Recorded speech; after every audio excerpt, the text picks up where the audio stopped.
No Giro Ambiental desta semana, a gente vai falar da importância da destinação correta do óleo de cozinha. Segundo a Associação Brasileira das Indústrias de Óleos Vegetais, o consumo anual no Brasil é de 3 bilhões de litros. E a gente convidou a engenheira ambiental Laís Caldas, que é também coordenadora de projetos da DNBio, para falar da importância da destinação correta e dos impactos negativos para a natureza, para as tubulações de água, e a gente vai conversar um pouquinho também sobre como transformar isso numa coisa positiva.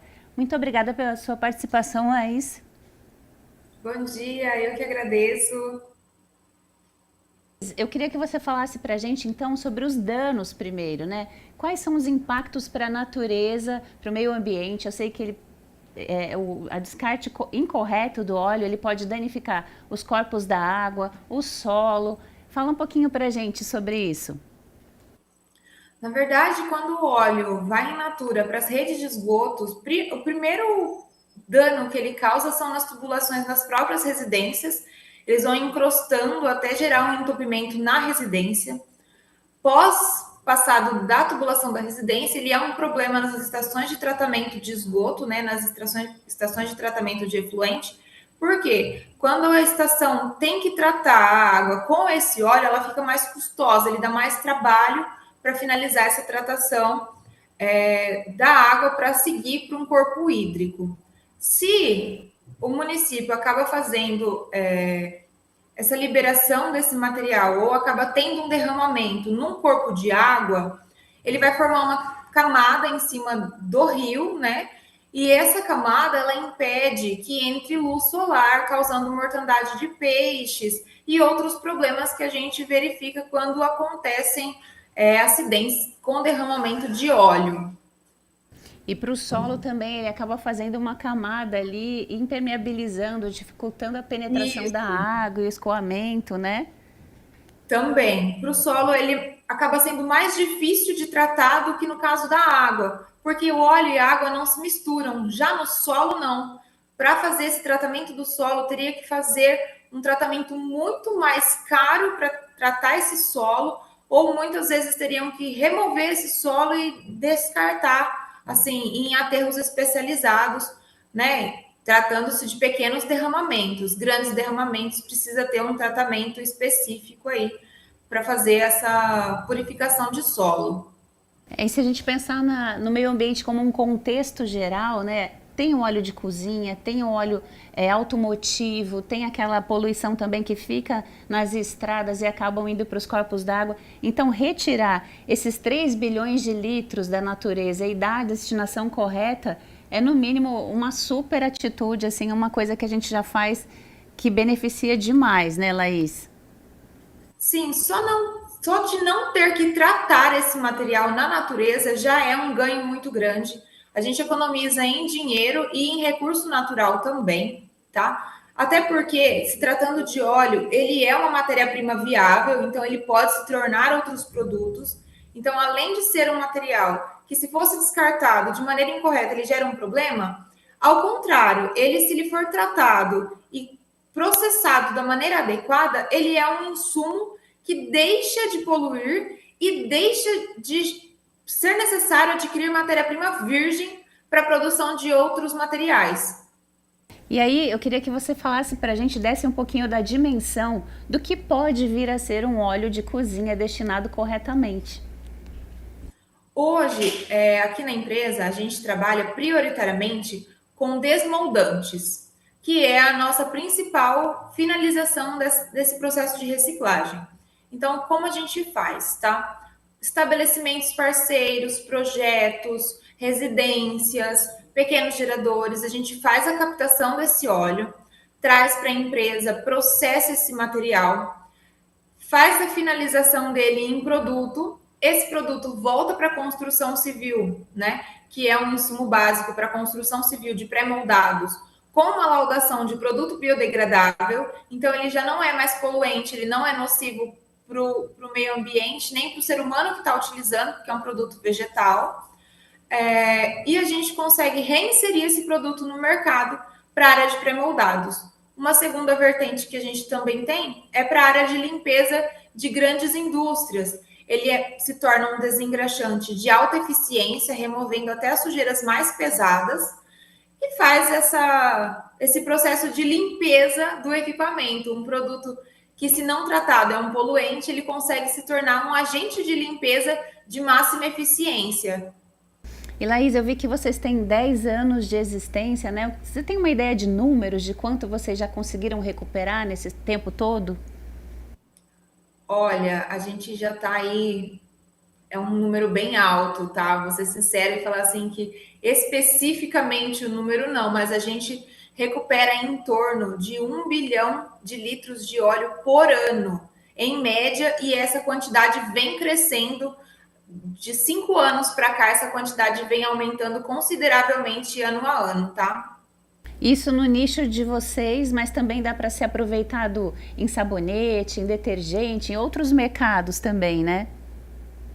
Na verdade, nosso foco não é esse, tá? A gente trabalha mais com indústrias, então eu vou atingir mais um público industrial, voltado para a área de desmoldantes, desengraxantes, agentes para formas. Então, o nosso foco é mais a indústria. O consumidor final até tem algumas vertentes que utilizam o óleo, mas assim, não vou saber te explicar exatamente quais são as vertentes, porque acaba não sendo o De nosso segmento vocês. de comunicação. E sobre a questão da destinação correta, vocês acham que dá para crescer muito? Você disse que melhorou nesses últimos 5 anos, né? Você tem uma Sim. perspectiva de melhorar ainda mais? Precisa do apoio da sociedade civil, de campanhas, do poder público também? Como é que é? Hoje a gente nota que, principalmente quando o poder público se envolve e as campanhas são efetivas, a gente tem um aumento dessa captação, a população participa mais, tá? A gente entende que tem certas dificuldades de abrangência da população, principalmente com os novos padrões de consumo, então a gente tem uma certa dificuldade. Mas quando o poder público se envolve, as campanhas funcionam muito bem. A gente tem municípios exemplos que a gente realiza um projeto que as escolas se tornam um ponto de coleta, então a gente faz da escola um ponto de arrecadação, e quando o poder público, né, quando a prefeitura está empenhada, o projeto funciona muito melhor, a captação é muito mais abrangente no município, o que faz com que o município tenha um ganho ali direto em suas estações de tratamento de esgoto, que deixe-se de poluir uma quantidade mais substancial. Mas, assim, a população se conscientizando que esse é um recurso que pode ser descartado de uma maneira mais adequada, a gente já tem uma melhora também em relação à captação desse material. Até porque, quando a gente destina os materiais separados, né, a gente consegue um tratamento melhor, não só do óleo, como os materiais recicláveis também.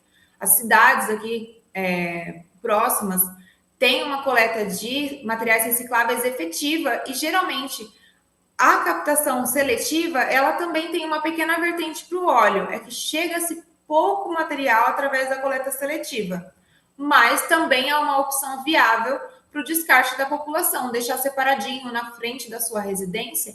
Tem pessoas que passam retirando esse material ou levar a um ponto de descarte mais próximo. Essa questão da coleta realmente é um desafio, né? Que as pessoas até têm a intenção, a vontade de separar, mas ficam meio perdidas para onde que devem levar e tal, né? Nós temos nossos canais, né, em relação a onde levar o óleo. Através dos nossos canais e redes sociais, a gente tem a informação dos pontos que a gente abrange, que fazem a captação desse material. Entrando em contato com a gente também consegue indicar o ponto de descarte mais próximo, tá? E alguns outros canais que atendem a nível de Brasil, quais são os pontos de destinação também. A gente também tem essa opção aí para a população, para sempre estar encontrando um ponto de descarte adequado mais próximo da sua residência. E quais seriam os canais para a gente entrar em contato, Laís? Nas nossas redes sociais, principalmente através do nosso Instagram, a gente divulga muito as ações que a gente realiza. Então, seria o @adn.bio. Está sempre disponibilizado onde tem os pontos de destinação mais próximos. A gente tem ali algumas informações. E caso não seja, a pessoa não tenha encontrado esse ponto de fácil visualização, é só entrar em contato através do nosso WhatsApp também, que está lá no nosso Instagram, que vai conseguir falar com a gente sempre está disponibilizando. Às vezes não está tão próximo a gente, mas está em uma outra região que a gente consegue indicar um ponto de descarte adequado, e através do nosso site também, www.adnbio.com, também tem essas informações, e principalmente lá está disponibilizadas as ações que a gente realiza ao longo do ano. Perfeito, Laís. Quero agradecer muito a sua participação aqui com a gente e esclarecer esse ponto tão importante, assim, que é uma coisa simples, que parece um rejeito, né? Pode virar algo tão impactante, tão importante aí para o comércio, para a indústria. E eu gostaria de agradecer também essa oportunidade de estar aqui conversando com você e falar também que pequenas ações movem o mundo. A gente acha que é só um pouquinho, mas de pouquinho em pouquinho, cada um fazendo a sua parte, a gente faz uma super diferença aí, principalmente com o meio ambiente e com as dificuldades que a gente vem enfrentando no dia a dia, que está em todos os veículos de notícia, né? Então, assim, é sempre importante fazer a nossa parte. Com certeza. Muito obrigada e parabéns pelo trabalho de vocês. Imagina, obrigada a você. Tchau, tchau. E para você que nos acompanha, continue com a gente, porque agora é hora daquele giro ambiental pelas curiosidades e notícias do Brasil e do mundo. A perda de 25% dos corais nos recifes brasileiros pode prejudicar metade das espécies de peixes. Para evitar o efeito cascata no ecossistema, é preciso impedir que a população alcance os recifes, bem como o turismo desregulado e global, além do avanço das mudanças climáticas. O impacto poderia resultar na extinção de metade dos peixes da região. A pesquisa foi desenvolvida pelas universidades brasileiras, federais de Santa Catarina e do Rio Grande do Norte e a estrangeira de Évora, em Portugal. Segundo o estudo, as atividades humanas e as mudanças climáticas são os principais fatores responsáveis por essa perda. A pesquisa alerta para a conservação desses organismos, já que 1 a cada 4 espécies marinhas vive nesses recifes, incluindo 65% das espécies de peixes. O efeito da extinção de corais pode se estender para além dos diretos e pode afetar também as funções das diferentes espécies do ecossistema marinho. Pesquisadores da Unesp identificam nova espécie de anêmona no mar de Ubatuba. Quando compararam o animal com outras espécimes, pesquisadores notaram que poderiam estar diante de uma nova espécie não catalogada no litoral paulista. A nova espécie foi batizada com o nome de Fabián Acuna, professor da Universidade Nacional de Mar del Plata, na Argentina, e reconhecido por seus estudos sobre o animal no Atlântico Sul. Estação de esqui nos Alpes fecha definitivamente por conta das mudanças climáticas. A ausência de neve fez os moradores de Sienne-les-Alpes, no sudeste da França, fechar definitivamente as suas portas. Os prejuízos econômicos foram determinantes para a decisão. A estação de esqui Grand Puy, administrada pela cidade, era composta por 24 quilômetros de pistas localizadas entre 1.370 e 1.800 metros de altitude. Em um referendo municipal, 71% apoiaram a proposta de encerramento das atividades depois do acúmulo de centenas de milhares de euros em prejuízos anuais. A ideia agora é que o município ofereça aos visitantes outras atividades esportivas e também de natureza. Essa não é a única estação de esqui a encerrar as atividades. Alpe du Grand Serre também fechará após 85 anos de existência. Praias de 2 cidades paulistas lideram o ranking de poluição por plástico. Mongaguá e São Vicente, ambas na Baixada Santista, litoral sul de São Paulo, estão na frente da produção de plástico entre toda a costa brasileira. Isso é o que aponta o estudo inédito realizado pela Sea Shepherd Brasil, uma organização de conservação marinha em parceria com o Instituto Oceanográfico da Universidade de São Paulo, a USP.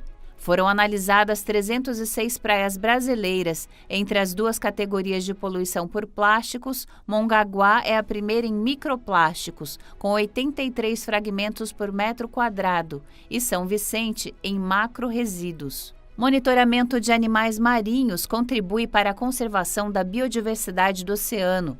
O Laboratório de Ecologia e Conservação da Universidade Federal do Paraná, via projeto de monitoramento de praias da Bacia de Santos, atua há mais de 8 anos no acompanhamento e avaliação da saúde da fauna marinha nas praias paranaenses.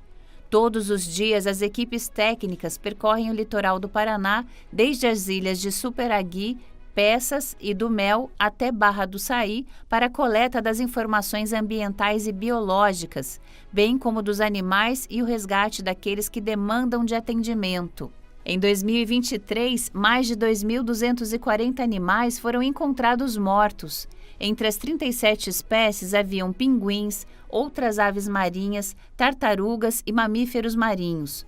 O maior número de ocorrências foi no período de junho a outubro, o que se deve provavelmente pela migração dos animais. Também são resgatadas carcaças que revelam dados importantes sobre as espécies que ocorrem no litoral. Essas informações dão suporte para as ações prioritárias estabelecidas pelo governo brasileiro por meio dos Planos Nacionais de Ação para a Conservação de Espécies Ameaçadas de Extinção, contribuindo para a conservação da biodiversidade marinha e do Oceano Atlântico, reforçando a iniciativa global pela década do oceano. O projeto é uma exigência do Licenciamento Ambiental Federal, conduzido pelo IBAMA, para as atividades da Petrobras de produção e escoamento de petróleo e gás na Bacia de Santos.